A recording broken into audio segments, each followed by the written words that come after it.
Good morning, Fort McMurray, Wood Buffalo, and the rest of the world. You've tuned in to the Mac City Morning Show. I am your host, Elliott Pierre, and we're going to start this show off the same way we start every episode off, with a moment of gratitude. I know you could be doing a million other things with your time, so the fact you spend it with us truly does mean the world to me, so thank you. On that note, Tanner, hit him with you. How's she cutting me, loves? You're listening to the Mac City Morning Show.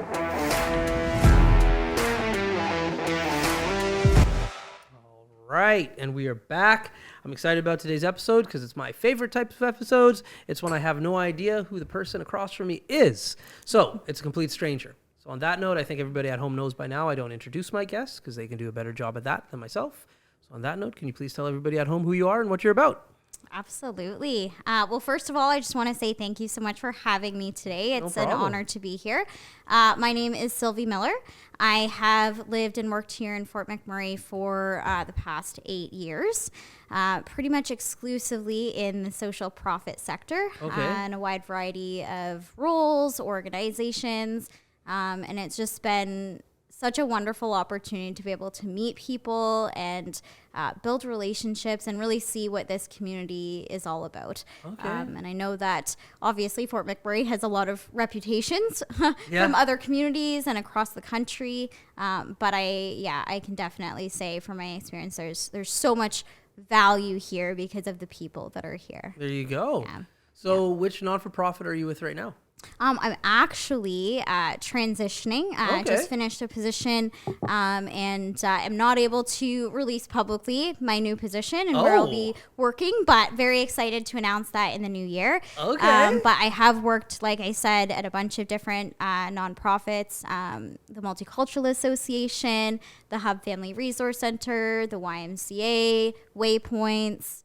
I'm sure there's probably a few others, but yeah, definitely a lot of experience there. Yeah, nice. Absolutely. So originally, where are you from? You've been here for 8 years, but where did you move from? Originally, I was born in Brazil and adopted when I was 2.5. So I don't really have any recollection of that. But I was adopted, as I said, when I was 2.5. My adopted family lived just north of Toronto. And so that's where I grew up. Went to a few different schools in Ontario.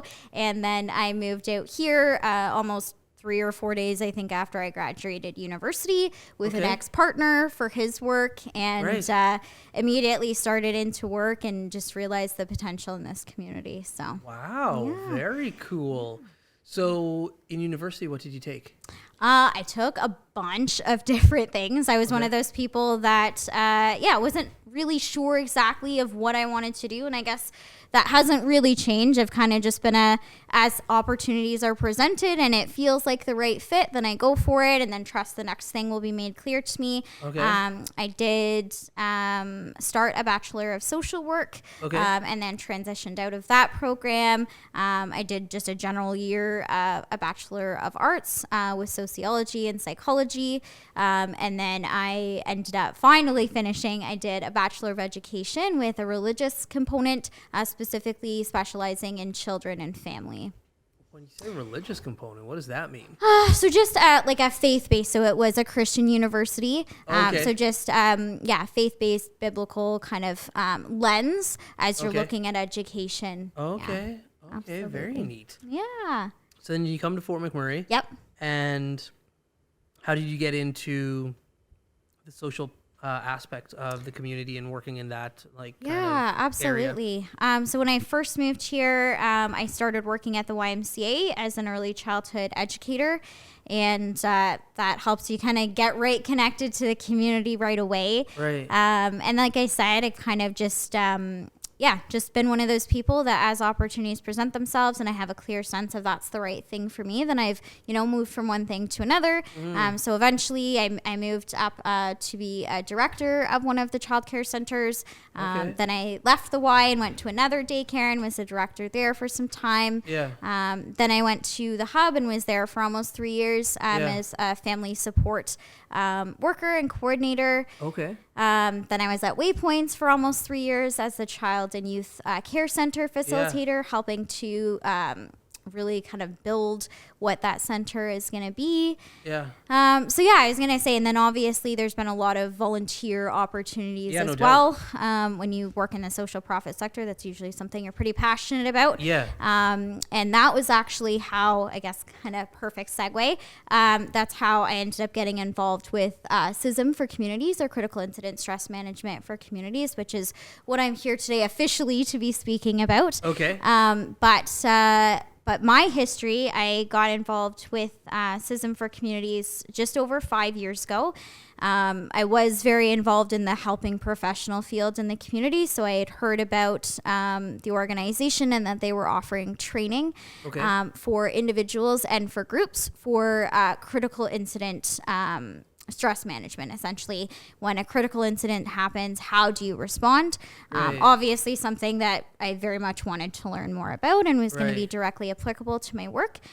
So I took both of the trainings, was excited to learn more about the organization, got involved in different capacities, whether that was helping with fundraising events or things like that.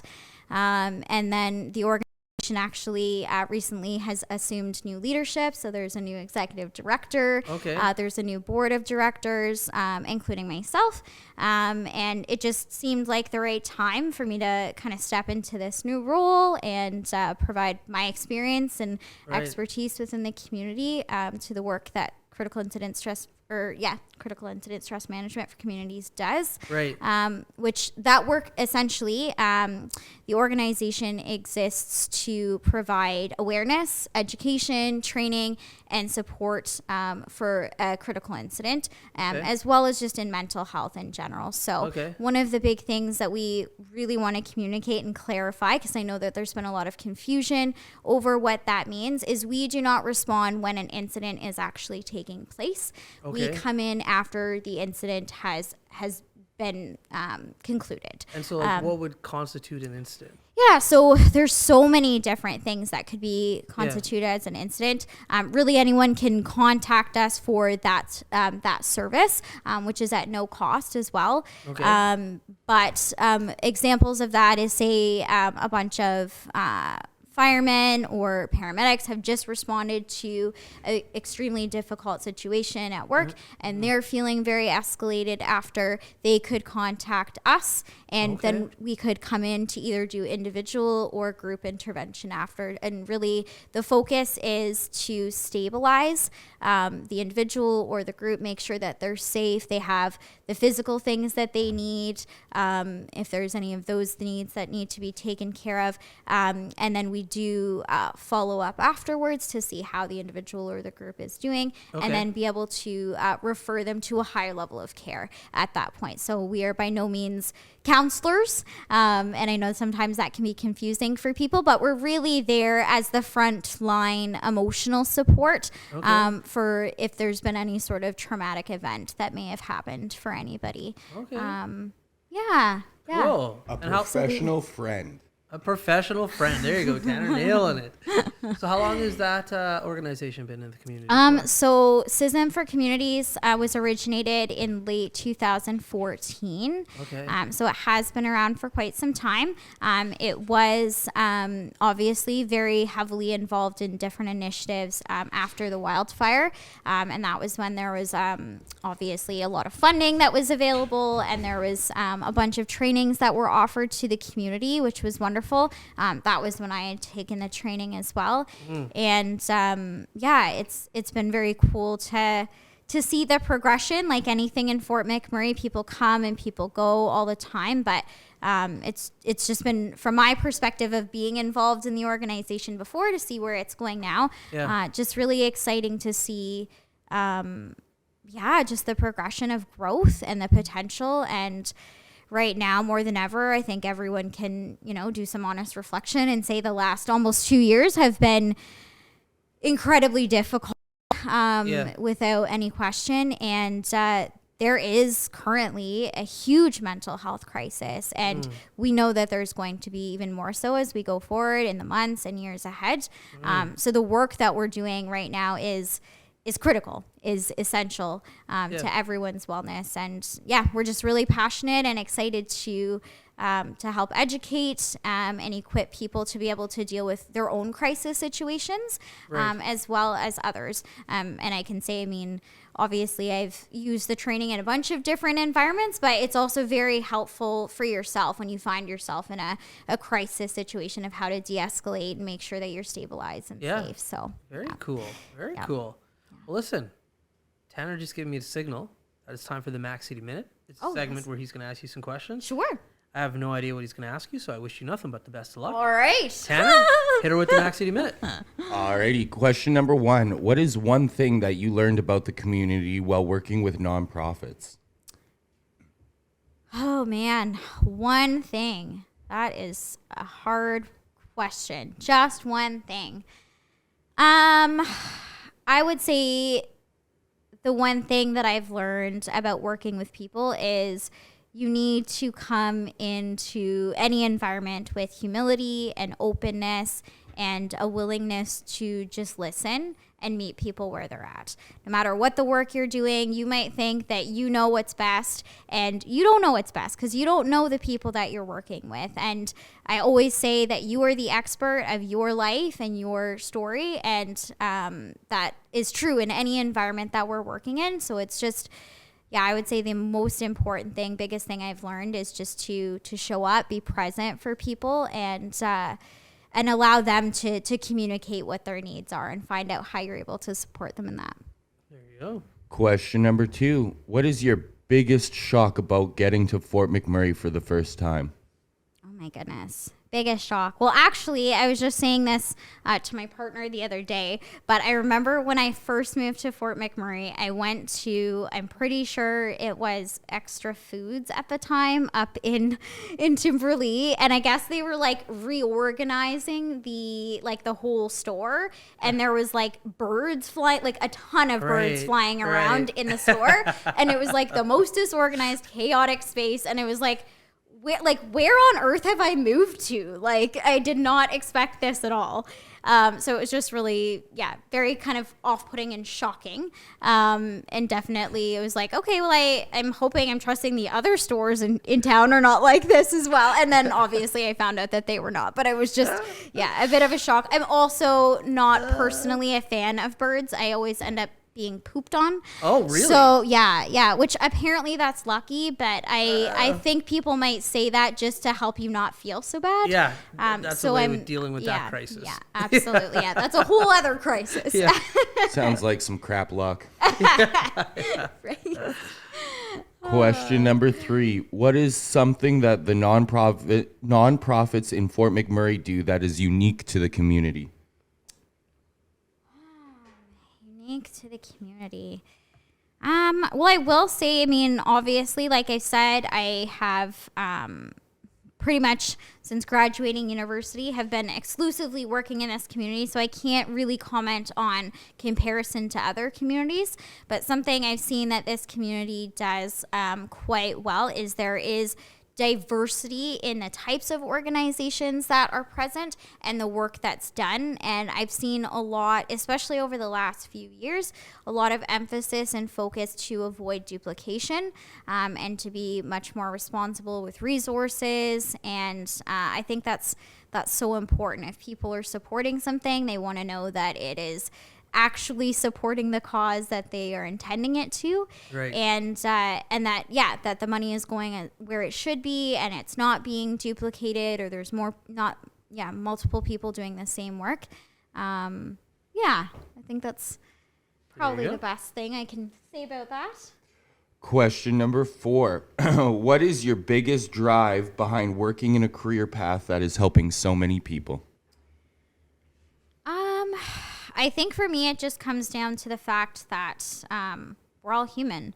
We all just want to be met where we're at for who we are, and we need people that genuinely just love other people and want to support them doing the work. Obviously, we all have different seasons of our life where we're more passionate about things than others, but I think especially right now, I know my passion has kind of been reignited over the last few months with a lot of changes that have been happening. And I guess I'm really passionate about making sure that people know that that people care, that there are resources, that there are supports to help people. And I know that the holiday season can be, you know, a really triggering time for a lot of people. It's not necessarily happy holidays. I was actually just reading something yesterday about framing it from a standpoint of wishing people a gentle holiday and just meeting them where they're at again and just honoring that space for them. So, all right. And your final question, what is one way you go out to have fun within this community that might surprise people?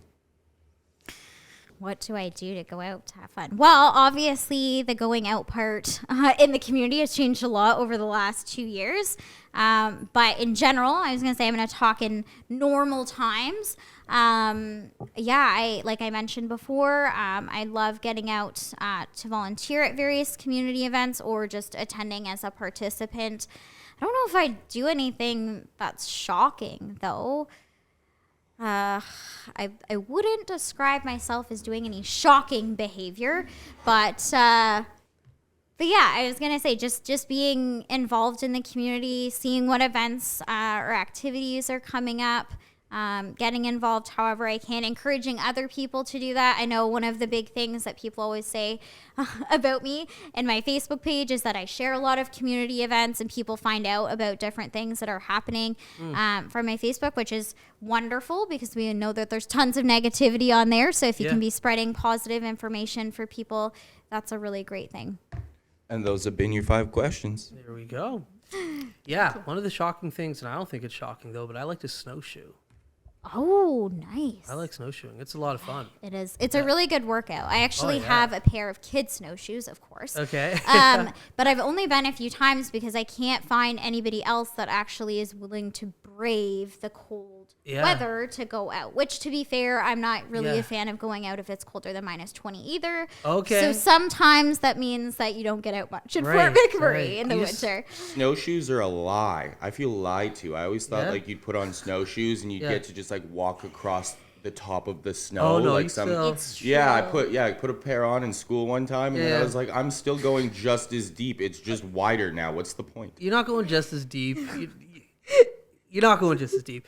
Yeah, but tell your friends to go into the woods when you go snowshoeing. Like, Absolutely. below Go to the -20, trails or something. it's miserable. There's no doubt about that. Yes. Dress appropriately. Yes. But when you're in the woods, like it catches a lot of that wind. I And bet, it gets a little bit warmer. So snowshoeing in the woods. For sure. I don't think it's like shocking, like mind blowing. But when you tell people you snowshoe, they're like, huh. Oh, yeah. That's interesting. It's a really good workout, though. Phenomenal. Absolutely. Phenomenal. But like you said, absolutely deceiving at first. Yeah, you're not hovering. Yeah, you're not You hovering. still sink. Yeah, you still Just sink. not as much. Just not as Yeah. much. So, Absolutely. You're originally from Brazil. Yes. Have you ever had the opportunity to go back? I have not. Okay. It is something that is very much on my list of things to do. Yeah.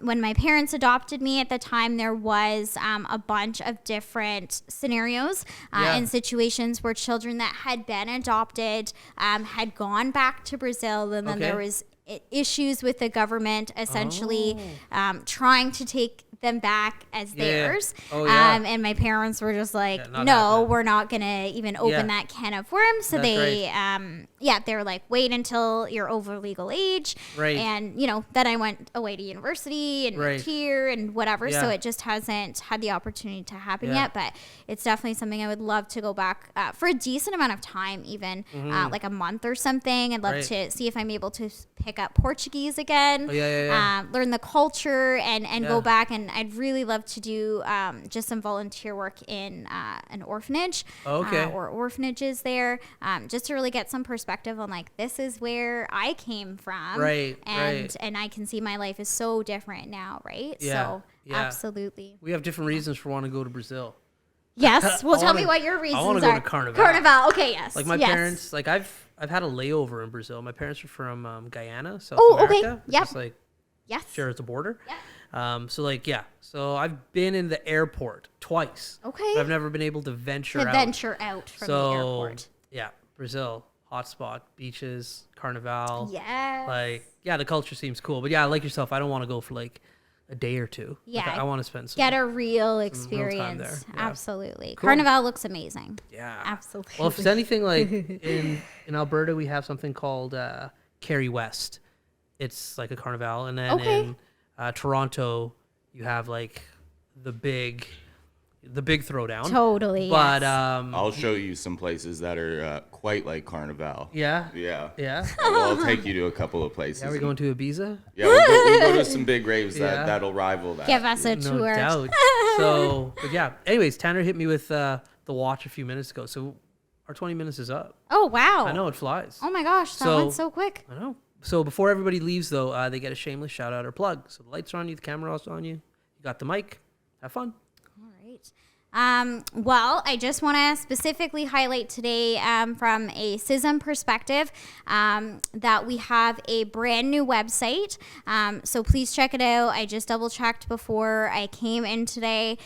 So you can look on Google. It is Critical Incident Stress Management for Communities. So that will bring up our website. There's information there about upcoming training for the critical incident stress management for individuals, so assisting individuals that are in crisis. We do have an upcoming mental health event that is taking place at the end of January as well. As well as we do have a mental health gala that's taking place that weekend as well. Okay. Are looking for people to get involved in any way that they would like to, as well as tickets are on sale, specifically early bird tickets for the training as well as the mental wellness event and the mental health gala are all currently on sale, and early bird tickets are available up until the 29th. There we go. Awesome. Sweet. Well, thank you for coming on the show. And I know you'll be back again and again and again. Maybe next time you can tell us about your sweet new job. Absolutely. Thank you so Awesome. much for Yeah, having me. Not a problem. All right. Fort McMurray, Wood Buffalo, and the rest of the world. That's been another episode of the Mac City Morning Show. From the bottom of my heart, thank you so much for tuning in. It does mean the world to me. So thank you. On that note, I hope you're having a great day. And we'll see you tomorrow. Peace. I said this. That's another Mac City Morning Show done.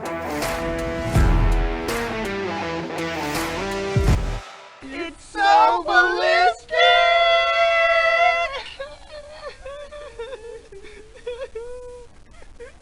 Talk about quenching your ugly thirst.